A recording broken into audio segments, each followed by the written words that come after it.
നമസ്കാരം. മലയാളി വാർത്ത ഇൻസൈഡിലേക്ക് സ്വാഗതം. എഡിസൺ ബാബു ഒരു നർക്കോട്ടിക് ക്രിമിനൽ മാത്രമല്ല, ഒരു മിടുക്കനായ എഞ്ചിനീയർ കൂടി.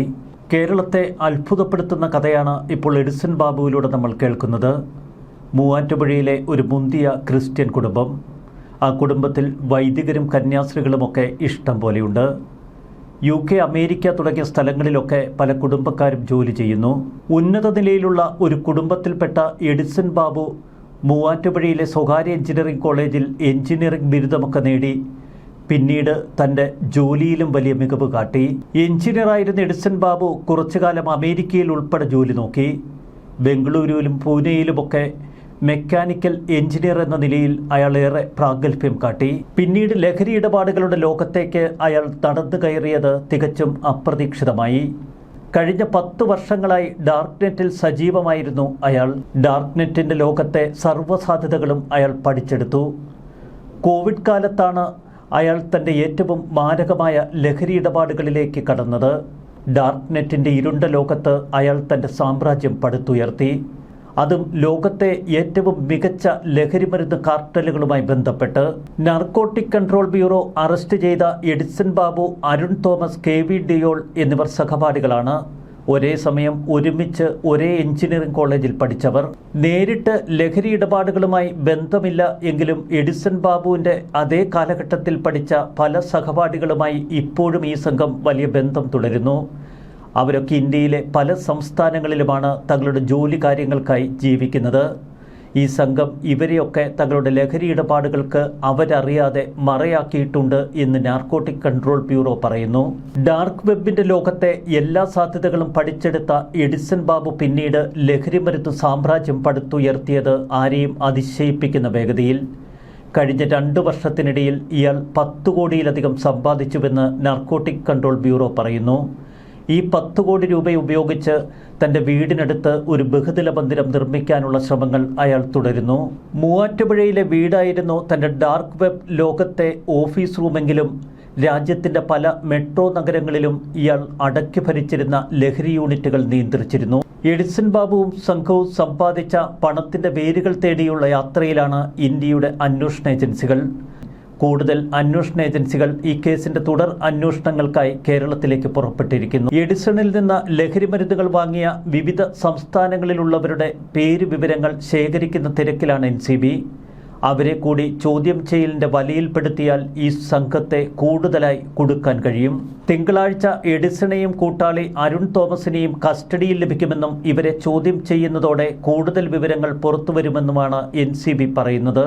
ഇവർക്ക് പുറമെ കാക്കനാട് ജില്ലാ ജയിലിൽ കഴിയുകയാണ് പാഞ്ചാലിമേട് റിസോർട്ട് ഉടമകളായ ഡിയോളും ഭാര്യ അഞ്ജുവും. കോവിഡ് കാലത്തിന് ശേഷം ഡാർക്ക് വെബ് ലോകത്ത് സജീവമായ എഡിസൺ ലഹരി ഇടപാടുകളുടെ സാധ്യത പൂർണ്ണമായി പഠിച്ചെടുത്തു. പിന്നീട് തൻ്റെ ജോലി ഉപേക്ഷിച്ച് മുഴുവൻ സമയ ലഹരി ഇടപാടുകാരനായി അയാൾ സ്വയം മാറി. ബഹുരാഷ്ട്ര വാഹന നിർമ്മാണ കമ്പനികളിൽ മെക്കാനിക്കൽ എഞ്ചിനീയറായിരുന്ന എഡിസൺ ബാബു പിന്നീട് ലഹരി ഇടപാടുകളുടെ വിൽപ്പനയുടെ സമർത്ഥനായ ഗവേഷകനായി മാറി. കോവിഡ് കാലത്തിന് ശേഷം അയാൾ തൻ്റെ പേരിൽ ബ്രാൻഡിട്ട് തുടങ്ങിയ കെറ്റാമെലോൺ എന്ന ലഹരി ഇടപാട് യൂണിറ്റ്. ഇതിന് ഡാർക്ക് വെബിൽ ഏറെ വിശ്വാസ്യത കൈവന്നു. ഡാർക്ക് നെറ്റിലെ ലഹരി വിൽപ്പനക്കാർക്കിടയിൽ ലെവൽ 4 എന്ന തലത്തിലേക്ക് അയാൾ ഉയർന്നു കയറി. 2 വർഷങ്ങൾക്കിടയിൽ 6000-ഓളം ലഹരി ഇടപാടുകൾ. തെളിവുകളൊന്നും അവശേഷിപ്പിക്കാതെ മൊനേരോ ക്രിപ്റ്റോ കറൻസി വഴിയായിരുന്നു എഡിസന്റെ ഇടപാടുകൾ. UK-യിലുള്ള ലഹരിമരുന്ന് സിൻഡിക്കേറ്റിൽ നിന്നാണ് ഇയാൾ LSDയും കെറ്റാമിനും പോസ്റ്റൽ വഴി സ്വീകരിച്ചിരുന്നത്. പിന്നീട് ആവശ്യക്കാർക്ക് പോസ്റ്റൽ വഴി തന്നെ വിതരണം ചെയ്യുന്ന സംവിധാനം ഇയാൾ സജ്ജമാക്കി. ഇത്തരമൊരു നീക്കത്തിന് എഡിസനെ സഹായിച്ച സുഹൃത്താണ് അരുൺ തോമസ്. എഡിസന്റെ 10ഓളം അക്കൗണ്ടുകൾ വഴിയാണ് 10 കോടിയിൽ പരം രൂപ ലഭിച്ചത്. 2023 കൊച്ചി ഫോറിൻ ഓഫീസിൽ പിടിച്ചെടുത്ത കെറ്റാമിനുമായി ബന്ധപ്പെട്ട അന്വേഷണമാണ് അപ്രതീക്ഷിതമായി എഡിസൺ ബാബുവിനെ കുടുക്കാൻ ഇടവരുത്തിയത്. എഡിസൺ ബാബുവിനെ ചുറ്റിപ്പറ്റിയുള്ള അന്വേഷണത്തിൽ ഡിയോളിനെ കുറിച്ചുള്ള വിവരങ്ങൾ NCBക്ക് ലഭിക്കുന്നു. ജൂൺ 30-ന് എഡിസൺ ബാബുവിനെ NCB സംഘം അപ്രതീക്ഷിതമായി അറസ്റ്റ് ചെയ്യുമ്പോൾ അക്ഷരാർത്ഥത്തിൽ ഞെട്ടിപ്പോയത് എഡിസന്റെ കുടുംബം. NCB ഉദ്യോഗസ്ഥർ എഡിസൺ ബാബുവിൻ്റെ മൂവാറ്റുപുഴയിലെ വീട്ടിലെത്തുന്നു. എഡിസനോട് ചില കാര്യങ്ങൾ സംസാരിക്കാനുണ്ട് എന്ന ഭാവേന അയാളെ വീടിന് പുറത്തേക്ക് വിളിപ്പിക്കുന്നു. സംസാരങ്ങൾക്കിടയിൽ കെറ്റാമെലോൺ എന്തായി എന്ന ചോദ്യത്തിന് മുന്നിൽ അയാൾ പരുങ്ങി. തുടർന്ന് അയാളുടെ ലഹരി സാമ്രാജ്യം വീഴുന്ന കാഴ്ചയാണ് നാർക്കോട്ടിക് കൺട്രോൾ ബ്യൂറോ കണ്ടത്. 2023 ഡൽഹി കേന്ദ്രീകരിച്ചുള്ള സംവാദ കാർട്ടലിനെ പൂട്ടിയതോടുകൂടി അവിടെ വന്ന ശൂന്യത ഇയാൾ മനസ്സിലാക്കി. സ്വയം ഇന്ത്യയുടെ ലഹരി ഇടപാടുകളുടെ നേതൃസ്ഥാനത്തേക്ക് അയാൾ കടന്നുകയറി. ഡൽഹി കേന്ദ്രമായി സംവാദ കാർട്ടലിന് വേണ്ടി പ്രവർത്തിച്ചിരുന്നയാളും ജയ്പൂർ കേന്ദ്രീകരിച്ചിരുന്ന വ്യക്തിയുമൊക്കെ NCBയുടെ വലയിൽ അകപ്പെട്ടപ്പോൾ രാജ്യത്ത് സജീവമായി ലഹരി ഇടപാടുകൾ നിയന്ത്രിച്ചിരുന്ന മൂന്നാമൻ മുങ്ങി. ഇതോടെ എഡിസൺ ബാബു സ്വയം ആ സ്ഥാനത്തേക്ക് അവരോധിതനാകാൻ ശ്രമിച്ചു. സംവാദ കാർട്ടൽ വീണതോടെ ലഹരി ഇടപാടുകൾക്ക് കെറ്റാമെലോൺ എന്ന ബ്രാൻഡ് ഇയാൾ സൃഷ്ടിച്ചെടുത്തു. ഇത് പൂർണ്ണമായി ഡാർക്ക്നെറ്റ് കേന്ദ്രീകൃതമായിരുന്നു. ഓർഡർ ചെയ്യുന്ന സാധനങ്ങൾ കൃത്യമായി കൃത്യസ്ഥലത്ത് എത്തിച്ചു നൽകാൻ ഏറ്റവും വൈദഗ്ധ്യമുള്ള സംവിധാനങ്ങളാണ് ഇയാൾ സജ്ജമാക്കിയത്. ഏതെങ്കിലും പാഴ്സലുകൾ നഷ്ടപ്പെട്ടാൽ അതിന് നഷ്ടപരിഹാരം കൊടുക്കുന്ന കൃത്യതയടക്കം കെറ്റാമെലോൺ പെട്ടെന്ന് ഡാർക്ക് വെബിൽ ഏറ്റവും പ്രശസ്തമായി. എഡിസണൊപ്പം അറസ്റ്റിലായ അരുൺ തോമസും ലഹരി ഇടപാടുകളിൽ സജീവ പങ്കാളിത്തം വഹിച്ചിരുന്നു. എന്നാൽ കെറ്റാമെലോണിൽ മറ്റാരെയും എഡിസൺ ബാബു പങ്കാളികളാക്കിയില്ല.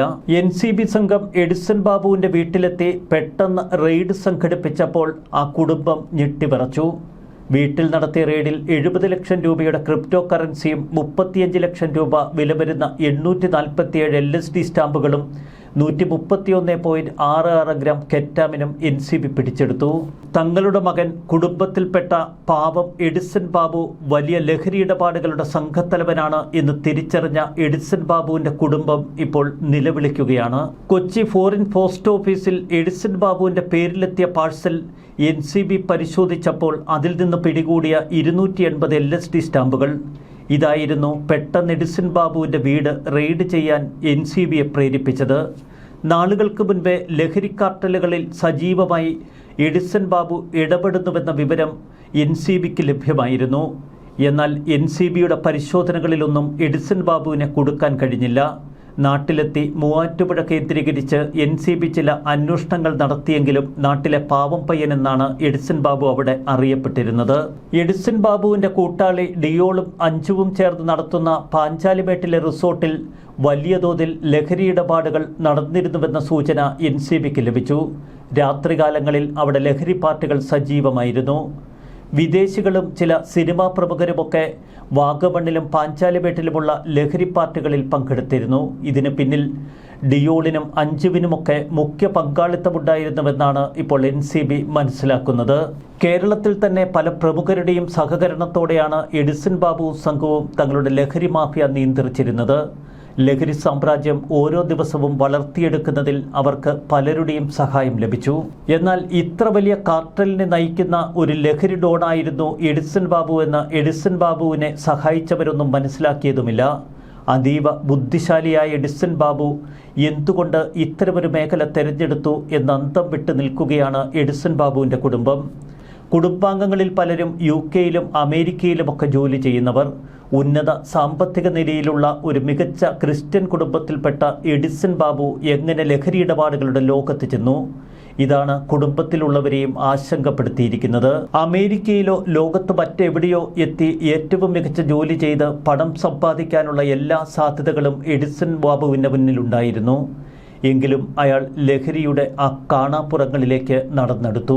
സാധാരണ ആളുകൾക്ക് അപ്രാപ്യമായ ഏറ്റവും അപകടം നിറഞ്ഞ ഡാർക്ക് വെബ് വഴിയിലൂടെ അയാൾ സഞ്ചരിച്ചു.